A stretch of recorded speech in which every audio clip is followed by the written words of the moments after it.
close to your township, off of Bonnie Gray Road. I am the state senator for this district. I just have a few things. I did have the privilege of meeting with the township prior to go over some of my concerns, which were, well received, not incorporated, but they were taken into consideration. But I do want to, and I can share this with you electronically, that site is a brownfield. I did get a document done from the DEP that it took 3 hours to download, so I can send you that somehow, or they can send it to you in a unique link like they provided for me. But I beg you, I request, I don't have the authority to do this as a single lawmaker or senator, but you have the authority as a local government to put into your zoning that regardless of zone, that you can require remediation of any contamination prior to any development. East Vincent Township actually has that in their zoning for residential development, that's a norm, because if it's a contaminated site, building housing on it is challenging and almost near illegal, although there have been instances where it's been skirted.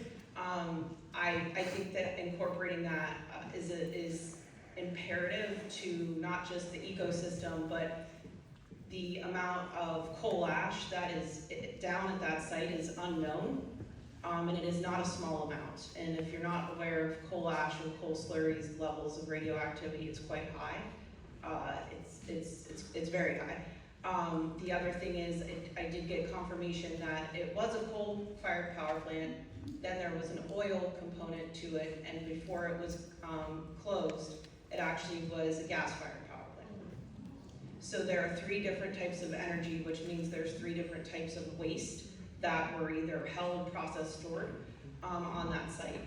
I did add up the acreage after I had my meeting last week with the township. I think that the woman who spoke before, who said to put a 20-acre maximum, is absolutely correct in that there's nothing in the law or any court case that says you have to provide for a massive hyperscale data center. I think that if a developer came in and is doing what is happening in the Northeast, buying up thousands of acres of property for a lot of money, that down there, Pico already owns almost over 100 acres if you combine their parcels together. So if it's 1 acre per megawatt, that's 100 megawatts. Pennhurst tried to squeeze 590 megawatts on 120 acres. So I think reconsidering your size and that scalability, because there's a 7 megawatt data center, GSK's campus, that you all drive by on 422. I'm not saying there aren't things to be protected from that, but 7 megawatts is not a hyperscale data center. So if you have to provide for all uses, then prohibiting a large scale one or requiring it to not exceed 20 acres is perfectly rational and would be protective for your residents. And the other thing I just want to state, because there's a lot of lingo that goes around across my parts of 3 counties and many municipalities, and then sometimes outside of my district on the same issue, is that this whole thing about prohibition of a use, the land use, I think it's important for the public to know that the reason that they have to go through a conditional use process is because you cannot just outright ban in your zoning a use. So the conditional use process allows the applicant to present its case in chief to the Board of Supervisors, and it is on the applicant to provide the burden of proof that the harm from whatever is desired to be developed on that property does not leave the property line. Does not leave the property line.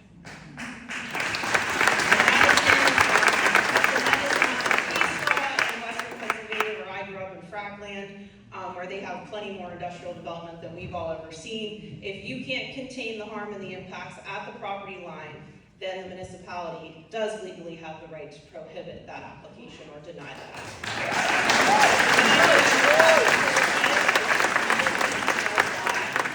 You have to actually go through conditional use, because even in East Vincent, it was some of the veterans from the Veterans Center that was, potentially living next to a 590 megawatt data center center 400 feet from where they are. I'm sure you can all imagine a nightmare of you make it to your retirement and that's what's going to be built out your window.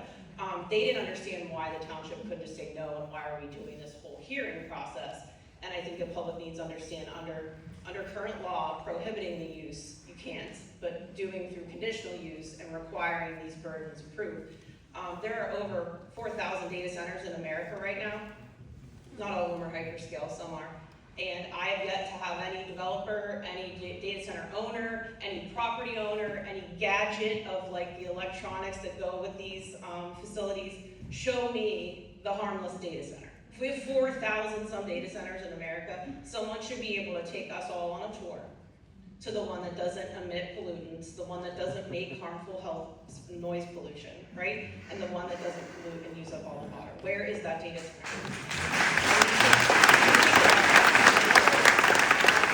What you're being asked to do, and I'm not saying what you're being asked to do is fair. The state has failed you. And I'm here as a state senator saying that the state has failed. And I will fight till the end. I have no problem doing that. That's my job. But you all have this very unique legal authority that at the local level, you are tasked through the municipal planning code making decisions that are in the best interest of the public. Not in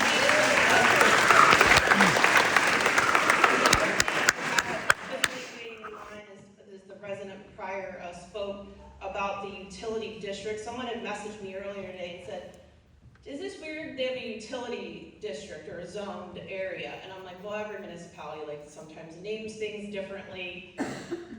It just depends. We have industrial mixed use in East Vincent. There's always some unique, title.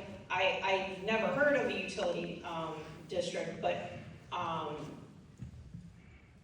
I do have a concern after hearing the public utility part that you do have it listed in the ordinance describing it as a public use. I would respectfully request that you remove that. I mean, I have a bill that prohibits making data centers public utilities, but if you just saw what happened on the weekend with Virginia data centers, what did they do?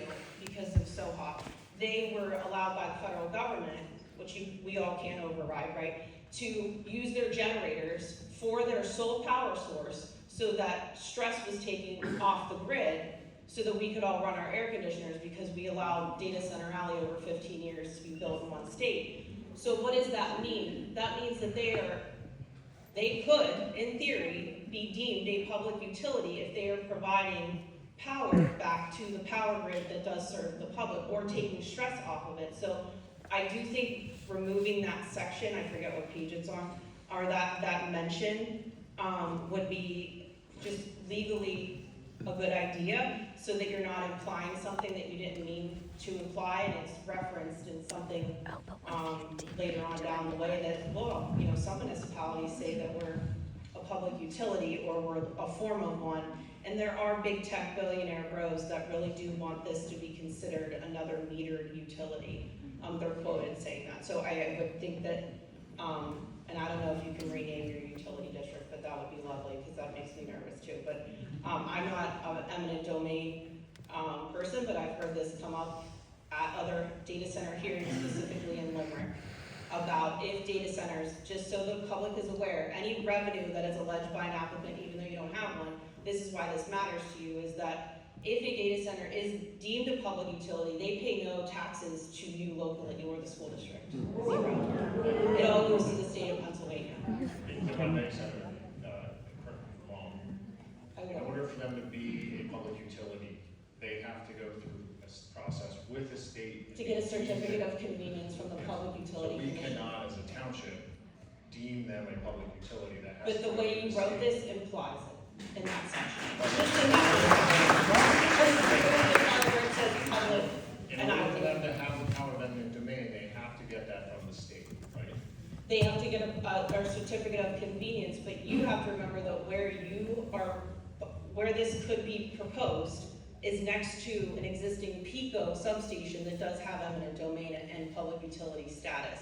The entity that owns the property already has a certificate of convenience to be a public utility. Now I'm assuming, I don't know this, they would sell land to a data center developer But I don't think that it's illegal for a power transmission company to own a data center. I know they can't have generation and transmission. That's illegal to do both in Pennsylvania. But I don't believe there's any law prohibiting a for-profit utility company from also owning a data center. Correct. So that's what makes me nervous about, this is a whole new territory, I'm just saying. That site down there is an active substation. I encourage everybody to go park at the trailhead and listen to the hum from that substation. It's quite audible. Pretty baseline, so you know what it really sounds like. But that makes me nervous in terms of what parcels could be combined together to make a large hyperscale data center proposal to come before you. And maybe I don't want East Pikeland to be the guinea pig in court on the public utility certificate of convenience issue, but the operator and owner of that property already has that certificate, so that's part of it. And this has come up at other hearings about the substation placement for a data center, because a hyperscale data center always has an on-site substation. So if you go to Loudoun County, Virginia, you will see 3 giant buildings, big substation, and for miles. And so that part I would just remove. I have other things I mentioned to you about sound. You have to lower that sound to the World Health Organization for 40 dBA at night, otherwise you are literally torturing people. That is just, it is just incredibly too high. Sound